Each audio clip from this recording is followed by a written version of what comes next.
ان اللہ بے شک اللہ اور اس کے فرشتے پڑھ رہے ہیں، تم پڑھو۔ اپنا اللہ نے بتا دیا کہ ہم پڑھ رہے ہیں، تم پڑھو۔ قرآن منبر پہ لے آؤ، آیت میں کہیں لکھا ہے کہ کب سے پڑھ رہا ہے؟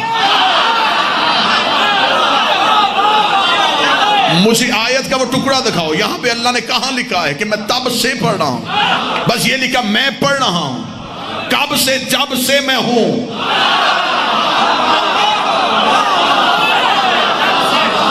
جب سے میں ہوں، تب سے پڑھ رہا ہوں۔ اب بتا، جب سے پڑھ رہا ہے، پھر یہ آل محمد کب سے ہے؟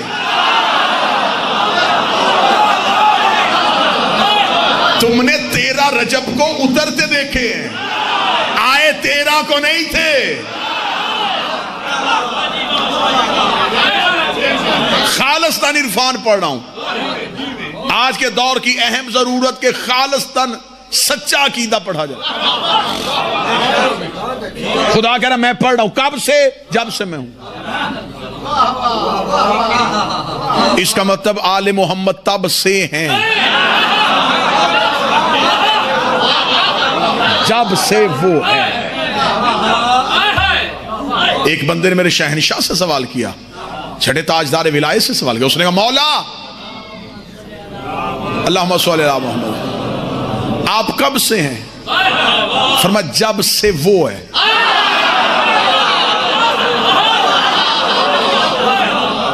اس نے کہا وہ کب سے ہے؟ فرمایا جب سے ہم ہیں۔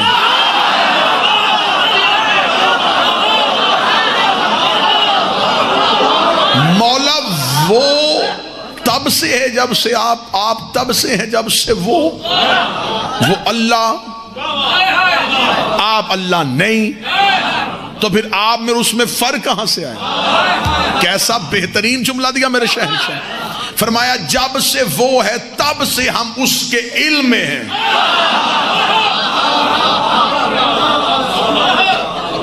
ہم اس کے علم میں تھے، وہ ذات ہے، ہم اس کا علم ہے، وہ عین ذات ہے، ہم علم ذات ہے، اس سے علم کبھی جدا ہوا ہی نہیں۔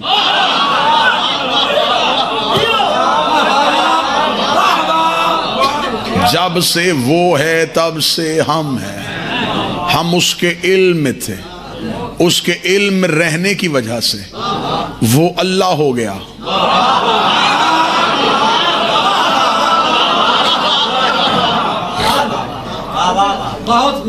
جب اس نے ہمیں خود سے علیحدہ کیا،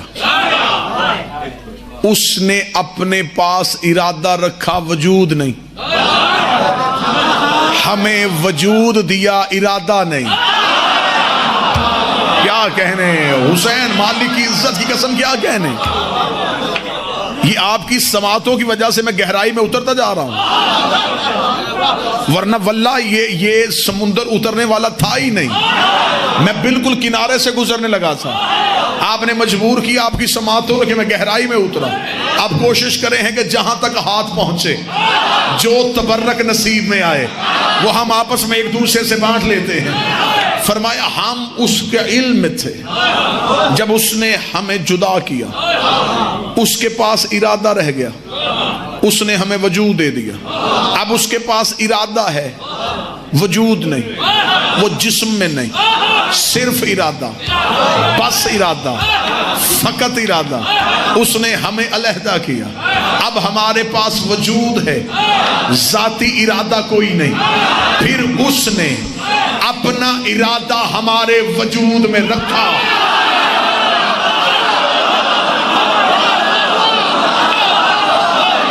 اس نے اپنا ارادہ منزل تسلیم پہ لے کے جان لگا، منزل تسلیم پہ۔ یہ جو منبر سے آپ فضائل سن رہے ہیں، یہ مولا کے جسم کے فضائل ہیں۔ خیبر میں لڑتا ہوا علی دے کے خوش ہونے والی قوم آئے منزل تسلیم پہ پہنچے کہ ہم نے جانا کس منزل پہ؟ فرمایا ہم بسم اللہ سرکار موجود ہے تو سجدہ ہے، اور وہ وجود ہے کہ جلا وجود ہے۔ ہم اس کے اس نے ہمیں وجود دے دیا، اپنا ارادہ ہمارے وجود میں رکھ دیا۔ جب اس نے اپنا ارادہ ہمارے وجود میں رکھا، اب جب ہم بولے، ہم نہیں بولے،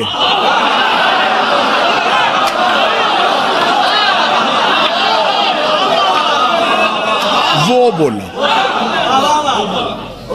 ہم راضی ہوئے، ہم نہیں ہوئے، وہ ہوا۔ ہم ناراض ہوئے، ہم نہیں ہوئے، وہ ہوا۔ اس کا مطلب رضی اللہ اسے راضی کرنے سے نہیں ہوتا،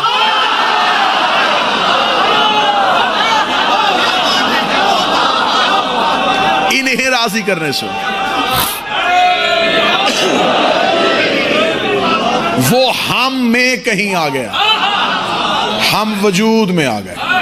جب ہم وجود میں آئے، پھر ہم نے زمانے میں آ کے کہو وہ ہے۔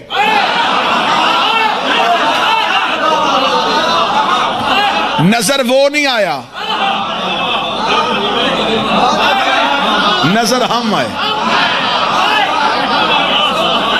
وہ تو نظر آیا ہی نہیں، وہ تو دکھائی دیا ہی نہیں، وہ تو کسی سے ملا ہی نہیں، وہ تو آدم سے بھی نہیں ملا۔ قرآن یہاں رکھ دو، میں قرآن سے ثابت کر دیتا ہوں، وہ تو آدم سے بھی نہیں ملا۔ ایک نبی کے بارے میں لوگوں کو شبہ ہے کہ اس سے ملتا تھا، جسے حضرت موسیٰ کہتے ہیں، اس سے بھی ملتا نہیں تھا۔ وہ لقاء اللہ نہیں تھا، ملاقات کرنے والا نہیں تھا کہ اللہ سے ملاقات کرتا تھا، وہ کلیم اللہ تھا، باتیں کرتا تھا۔ وہ صرف اللہ کا لہجہ سنتا تھا۔ کہیں کتاب میں دکھا دو کہ اس نے کہا کہ میں ملتا ہوں، ملا تو تھا ہی نہیں۔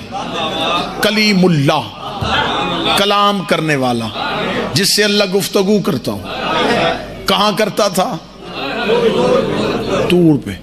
تو اللہ تو ہر جگہ پہ ہے، اللہ موسیٰ سے گھر میں کیوں نہیں بولا؟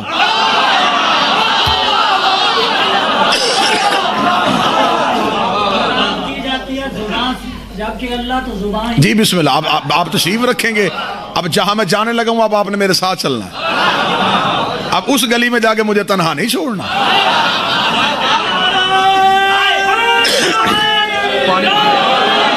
وہ گفتگو کرتا تھا، توجہ میری طرف، توجہ رکھیں۔ کیا کرتا تھا حضور؟ گفتگو، اللہ سے باتیں کرتا تھا۔ کہاں کرتا تھا؟ کوہ طور پہ جا کے۔ یہاں پہ اگر آ کے غیر مسلم آپ سے سوال کر لے کہ اس کا مطلب ہے کہ آپ کا اللہ طور پہ رہتا تھا، وہ موسیٰ کے گھر جا کے باتیں نہیں کرتا تھا، تو اس کا مطلب ہے کہ معاذ اللہ وہ محدود تھا۔ تو جو محدود ہو جائے وہ اللہ ہوتا ہی نہیں، تو پھر وہ طور پہ کیوں بلاتا تھا؟ گفتگو ہی کرنی تھی، گھر بیٹھ کے کر لیتا، طور پہ بلایا۔ آؤ قرآن کے پیچھے چلے۔ کہاں جاتا تھا؟ قرآن کہتا وادی مقدس میں۔ کیا ہوتا تھا؟ فرمایا وہاں حکم آتا تھا نلین اتار، شانوں کو جھکا، احترام کے ساتھ آ کے کھڑا ہو جاتا۔ پھر علماء تفاسیر لکھتے ہیں کہ ایک شجر سے آواز آتی تھی، موسیٰ اپنا سوال کرتا، شجر سے جواب آتا۔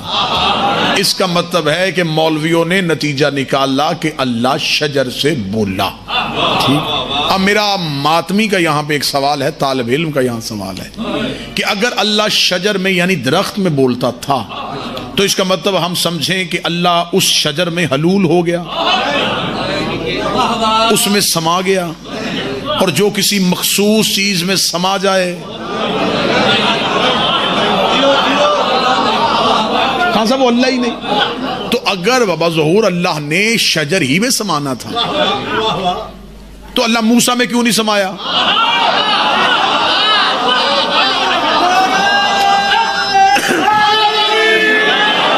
بھئی کم از کم موسیٰ شجر سے تو افضل ہے نا، تو جو آنا ہی تھا تو نبی میں آ جاتا، شجر میں کیوں آیا؟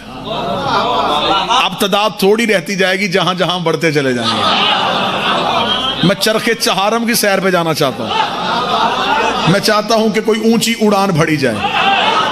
اس کا مطلب ہے کہ موسیٰ سے گفتگو ہوتی تھی شجر پہ، اور ایک مفسر نے لکھا درخت سے بولتا تھا، درخت سے بولتا تھا۔ میں بھی زمانہ طالب علمی سے لے کے زمانہ منبر تک میں بھی اسی سوچ میں گم رہا کہ کوئی مخصوص درخت تھا جس سے اللہ بولتا تھا، لیکن کسی مفسر نے آگے یہ نہیں لکھا کہ وہ بیری کا درخت تھا، وہ کیکر کا درخت تھا، وہ شیشم کا درخت تھا، وہ کس چیز کا درخت تھا۔ میں تو سوچتا رہا کاش ہمیں مولوی وہ درخت کا نام بتا دیتے، ہم اس درخت کو گھروں پہ لگاتے، اپنے مریضوں کو اس کے پتے کھلاتے، اپنے گھر میں اسے برکت کے لیے لگاتے کہ یہ ہے وہ بابرکت درخت جس سے اللہ بولا تھا۔ لیکن کسی نے نہیں بتایا کہ وہ کون سا درخت تھا۔ ہر ایک نے کہا شجر سے بولا، شجر سے بولا، شجر سے بولا۔ میں نے بھی سمجھا کہ شاید حضرت موسیٰ کے دور میں کوئی شجر تھا اور بعد میں اللہ نے اٹھا لیا تھا، لیکن جب میں پہلی بار نجف گیا، میں نے اپنے شہنشاہ کی دہلیز میں سجدہ کیا، میں نے زیارت کی کتاب اٹھائی، اس میں ایک جملہ آیا السلام علیکہ یا شجرۃ النداء، اے بولنے والے شجر تجھ پہ ہمارا سلام۔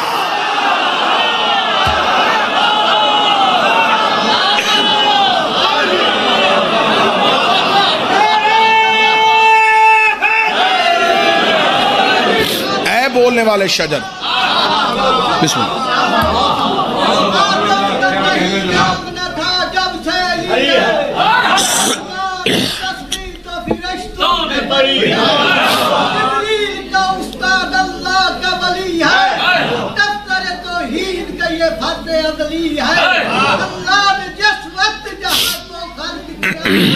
اسی وقت یہ مشورہ ہے در سے لیا،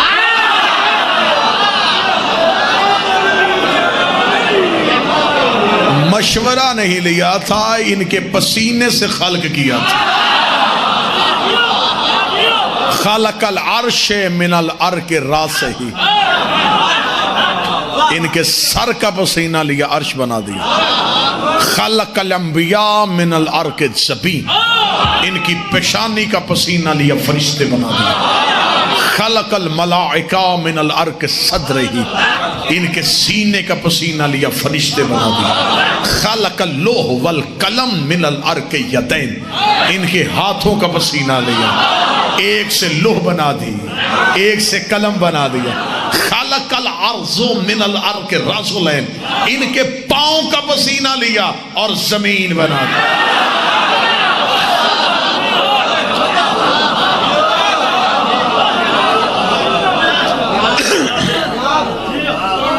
خدا نے اپنا ارادہ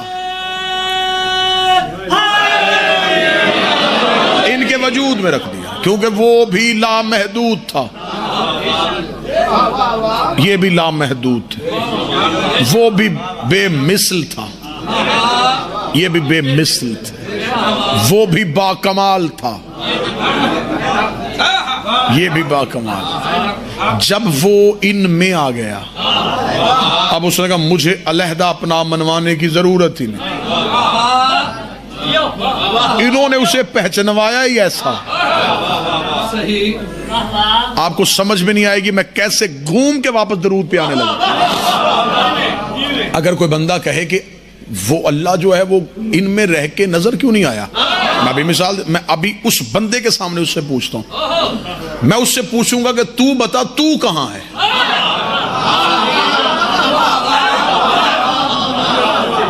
چلے میں تو سے بجائے میں کر لیتا ہوں، میں کہاں ہوں۔ میں آپ سے پوچھوں کہ آج اس بستی میں رنگ پور میں مجلس پڑھنے کون آیا ہے، آپ کہیں گے جی آپ آئے ہیں، میں یعنی کہ میں آیا ہوں۔ آصف میرا اسم ہے، ذات نہیں، خطابت میری صفت ہے، ذات نہیں۔ میں جو مجلس پڑھنے آیا ہوں وہ میں کہاں ہوں، یہ فلسفے کی بحث ہے جو میں آسان کر کے کرنے لگا۔ میں کہاں ہوں، آپ کہیں گے یہ تو صاحب یہ میرا جسم ہے، میں نہیں،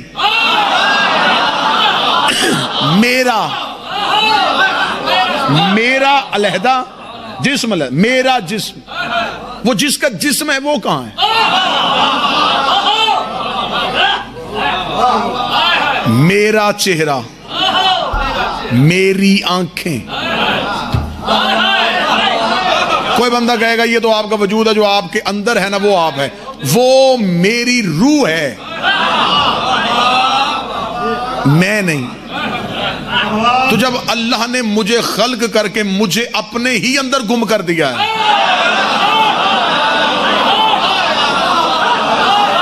انسان مر بھی جائے تو بندے کہتے ہیں زید کی میت، زید کہاں ہے؟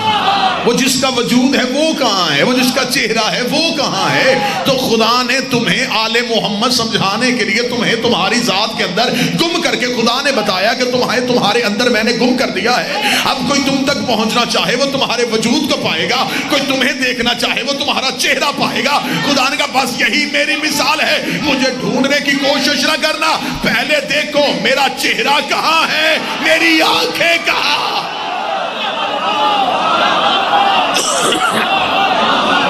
اللہ تلاش کرنے سے پہلے وجہ اللہ کو تلاش کرو، اللہ تلاش کرنے سے پہلے عین اللہ کو تلاش کرو، اللہ کی خواہش پوچھنے کے لیے نفس اللہ کو تلاش کرو۔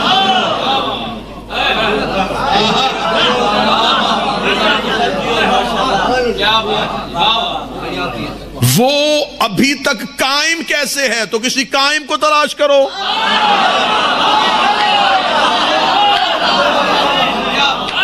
اللہ کے ابھی تک ہونے کی دلیل ہے میرا 12واں، وہ بھی ہے اور نظر نہیں آتا، یہ بھی ہے اور نظر نہیں۔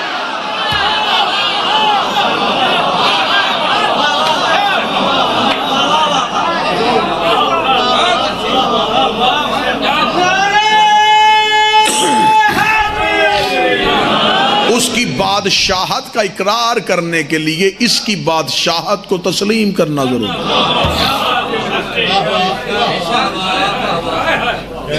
میں نے چاہا کہ میں اللہ کے گھر کی زیارت کے لیے جاؤں، میری سعودی عرب جانے میں اللہ کے گھر کی زیارت کی خواہش تھی۔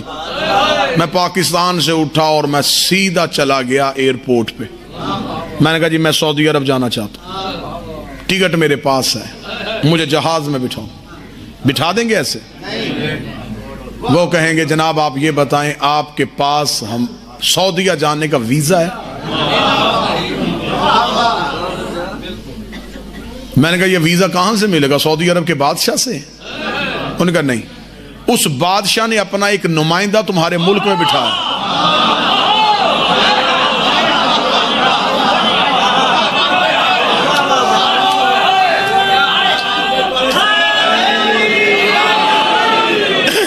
اس سفیر کے پاس جاؤ، اس سے جا کے کہو اجازت دے۔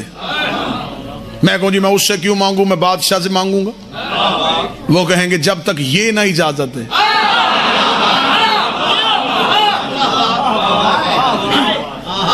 اس کی اجازت ہوتی نہیں، اسے اس نے با اختیار کر کے بھیجا ہے، یہ بھیجے گا تو جاؤ گے، نہیں بھیجے گا تو نہیں جاؤ گے۔ بندے آئے تھے مصلی پہ اللہ کو راضی کرنے، اللہ نے کہا میں نے تمہاری دنیا میں اپنا ایک نمائندہ بھیجا ہوا ہے۔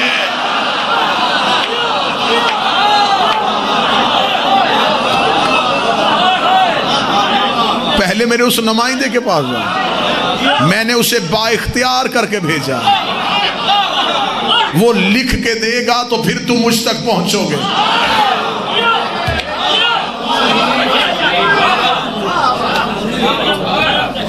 اب ہم نے چاہنا تھا اللہ کو راضی کرنا، اللہ نے کہا پہلے انہیں راضی کرو۔ ہم ان کے پاس آئے، اس نے کہا اس سے راضی کرو۔ ہم اسی کشمکش میں تھے کہ ہم نے کہا میرے مالک تیری عبادت کرنا چاہتے ہیں۔ اس نے کہا میری عبادت کرنا چاہتے ہو تو انہیں راضی کیا ہے؟ میرے مالک گئے تھے، انہوں نے کہا ہے کہ تجھے جھکو، خدا نے کہا بس پھر ٹھیک ہے، اگر تم انہیں کے پاس گئے اور انہوں نے میرے پاس بھیجا ہے تو پھر میری نماز پہ ان پہ درود پڑھے بغیر اٹھ کے نہ آنا۔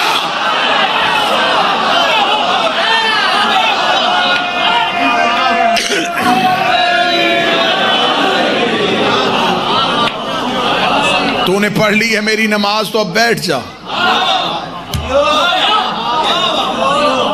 میرے 8ویں شہنشاہ مامون کے دربار میں تھے، ایک عربی بدو آیا، اس نے امام کو بیٹھے دیکھا، امام کے چہرے کی ہیبت اور جلالت دیکھی، آ کے مامون کے کان میں کہنے لگا یہ کون ہے؟ اس نے کان میں کہا، امام کی آواز ہے ادھر آ بتاؤں میں کون ہوں،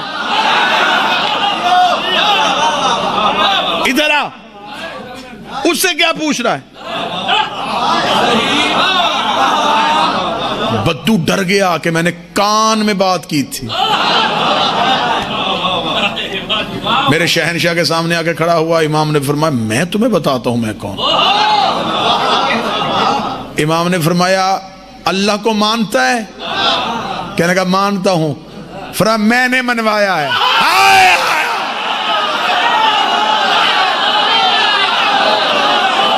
منظر تسلیم، تسلیم کسے کہتے ہیں؟ میں نے منوایا۔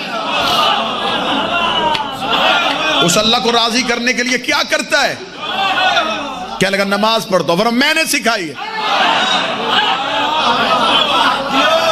امام آگے بڑھے، امام نے کہا نماز میں کیا پڑھتا ہے؟ کیا لگا سورہ حمد۔ فرمایا سرنامہ میں ہوں۔ اور کیا پڑھتا ہے؟ سورہ قدر۔ فرمایا دل میں ہوں۔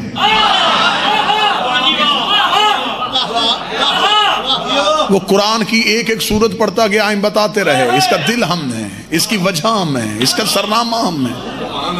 امام نے فرمایا جب تھک جاتا ہے تو عبادت کی آخر میں کیا کرتا ہے؟ اس نے کہا اس پہ درود پڑھتا ہوں۔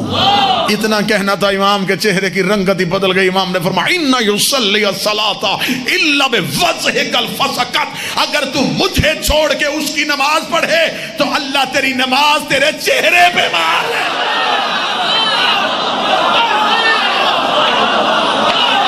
یہ میں ہوں، میرے بغیر تو اس کی نماز پڑھے گا وہ تیرے چہرے پہ مارے گا۔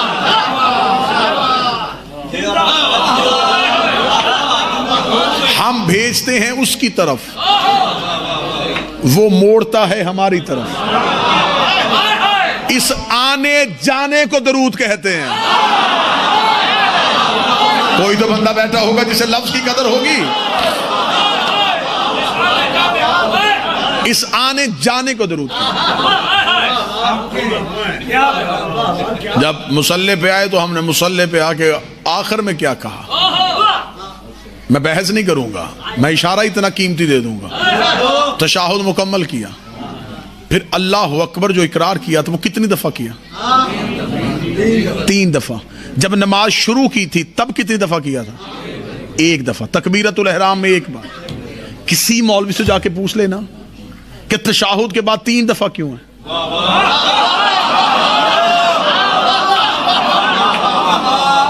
خدا نے کہا تھا میں عبادت تب قبول کروں گا اگر انہیں تسلیم کرو گے۔ بات کہاں گھوم کے آ گئی، آپ کی سوچوں کو بھی نہیں پتا ہوگا۔ خدا نے کہا بھاگے ہو میرے مصلی پہ، مجھے مانا تم نے ان کی وجہ سے، میں نظر نہیں آیا، انہوں نے بتایا تھا کہ میں ہوں، انہوں نے تمہیں میرے پاس بھیج دیا، بھاگے ہو مصلی پہ، اب تم نے کرنا اسے تسلیم۔ بتاؤ کسے تسلیم کرتے ہو؟ ہم نے کہا تجھے بھی مانا، تیرے رسول کو بھی مانا، تیرے علی کو بھی مانا۔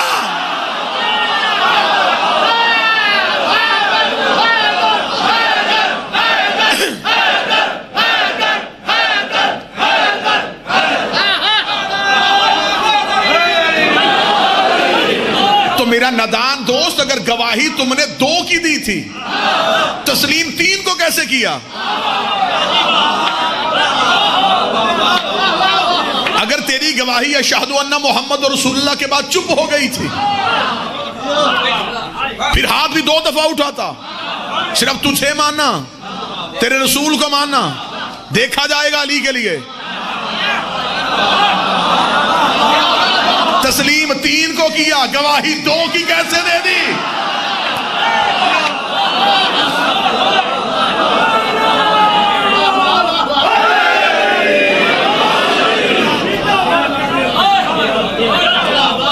اسی میں بات چل نکلے تو اتنی لمبی طویل گفتگو ہو جائے کہ اشرے چاہیے صرف مقام تسلیم سمجھانا۔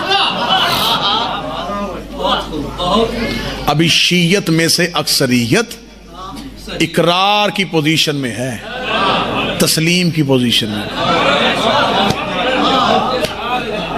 اقرار والے مانتے ہیں مولا علی کو مانتے ہیں، مولا حسن۔ تسلیم کرنا ہے، تسلیم کرنے کے لیے قربانیاں دینی پڑتی۔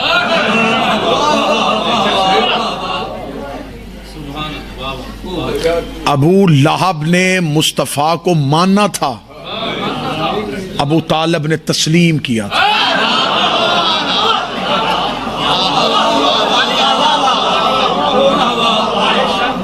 مدینے کے لوگوں نے امیر المومنین کو ماننا تھا، سلمان نے تسلیم کیا۔ آپ کے چپ کے بندھن کو توڑنے کے لیے 9 لاکھ حسین کو مان رہے تھے اور تسلیم کر رہا تھا۔ ان میں سے کسی نے نہیں کہا کہ تو نبی کا بیٹا نہیں، انہوں نے کہا تو بیٹا بھی نبی کا ہے، قرآن بھی تیرے گھر میں آیا ہے۔ مانتے ہیں، تسلیم ہور نے کیا۔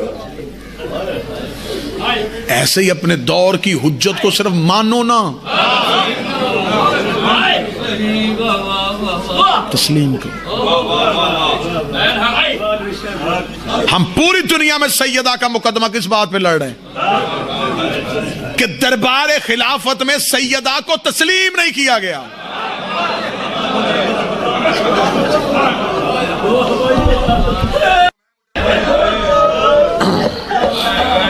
آنکھیں برس پڑی، میرا وارث بانی مجلس کو اس عبادت کا اصل اجر عطا فرما۔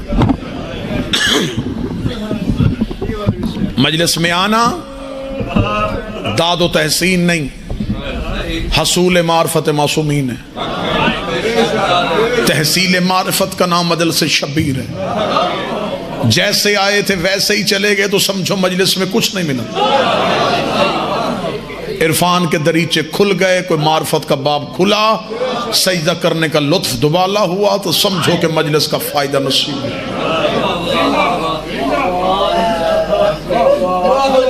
مجمع نہ بنو، لشکر بنو۔ مجمع نہیں چاہیے، لشکر چاہیے۔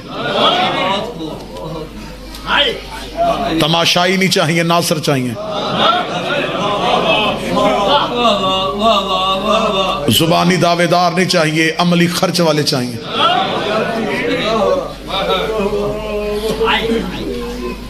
یہی تو ہماری لڑائی ہے کہ ہماری کسی بھی حجت کو تسلیم نہیں کیا گیا۔